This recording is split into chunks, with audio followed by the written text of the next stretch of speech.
চলো বন্ধুরা, তোমরা সবাই কেমন আছো? আশা করি খুব ভালো আছো। আমিও মোটামুটি একটু ভালো আছি আর কি। প্রত্যেক দিনের মতো আজকেও আমি ঠিক সময় বুঝে চলে এসেছি রান্নাঘরে। আর আজকে আমাদের মেনু ছিল চিকেন আর রুটি, মানে মাংস কষা, বাংলাই আর কি। মাংস কিছুটা কষা হয় বা আলু দিয়ে ঝোল হয়, এরকম কিছু একটা হবে। চিকেন হবে আর সবার জন্য রুটি হবে। আর আমি তো একটু ভাত খেতে ভালোবাসি, তার জন্য আমার আর আমার ছেলের জন্য একটু ভাত করব আর কি, আর মাংস করব। আর এইদিকে তার জন্য আমি রান্নাবান্না করার জন্য আর কি সব রেডি সেডি করে নিচ্ছিলাম। আর জানো তো বন্ধুরা, ছোট থেকেই না আমার রান্নার প্রতি একটা ভালোবাসা আছে আর কি। এক প্রকার বলতে পারেন রান্না করতে আমি ভালোবাসি। ঠিক আছে, রান্নাও করতে যেমন ভালোবাসি আর খেতেও মোটামুটি খুবই ভালোবাসি। আর হ্যাঁ, কে কে আমার মতো রান্না করতে ভালোবাসো আর খেতে ভালোবাসো আমায় জানাতে ভুলো না কিন্তু। আর বন্ধুরা, তোমাদের সঙ্গে গল্প করতে করতে দেখো চিকেনটা এখানে কষানো হচ্ছে আর কি। চিকেনটা দেখে মনে হচ্ছে ভালো হবে আর কি, কিন্তু জানি না, যতক্ষণ না খেতে পারবো সেটা আমি বলতে পারবো না যে ভালো হয়েছে কি ভালো হয়নি। আর ভালো হোক বা না হোক, রান্না যখন করছে খেতে তো হবেই, বলো। তো চলো বন্ধুরা, আমি এইদিকে রান্না করি, তোমরা দেখো আর তোমাদের সঙ্গে একটু গল্প করি।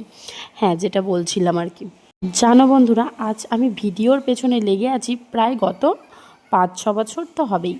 তখন আমার বাচ্চা হয় না, আর আজ আমার বাচ্চার বয়স হচ্ছে 4 বছর। প্রথমত আমি তখন টিকটক করতাম, কিছুদিন টিকটক করার পর দেখলাম টিকটক ব্যান্ড হয়ে গেল আর কি। তারপর অনেক কিছু নতুন নতুন অ্যাপস উঠেছিলো, সেগুলোও করতাম, কিন্তু অতটা ভালোভাবে করতাম না, কারণ হচ্ছে তার কিছুদিন পর আমার বাচ্চা হয়ে গেছিলো আর কি, তার জন্য অতটা ভিডিও বানাতে পারতাম না। তারপরে হচ্ছে ইউটিউব করার চেষ্টা করলাম। আর আমি ইউটিউব করার চেষ্টা করলেও কি বলো তো বন্ধুরা, সবার দ্বারাই সব কিছুটা হয়ে ওঠে না। আমি বারবার চেষ্টা করি কিন্তু ঠিকঠাক পেরে উঠতে পারি না, যেন আজও আবার নতুন একটার পর একটা চ্যানেল খুলে যাচ্ছি আর অপেক্ষায় আছি কোনো একটা ভিডিও গ্রো করবে। জানি না সেটা আর কখনো সম্ভব হবে কি না, সেই আশায় বসে থাকলাম। কখনো একটা চ্যানেল গ্রো করবে, কখনো একটা ভিডিও মানে ভিউজ হবে, প্রচুর ভাইরাল নাই হোক, ভিউজ হবে, এই আশায় আছি আর কি।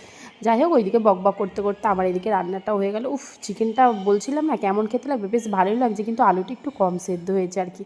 আর ভাত দিয়ে মাংস খেতে আমার তো জাস্ট ওয়াও লাগে, হেভি লাগছিলো।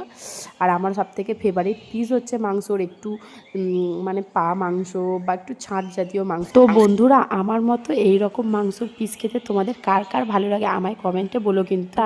টাটা।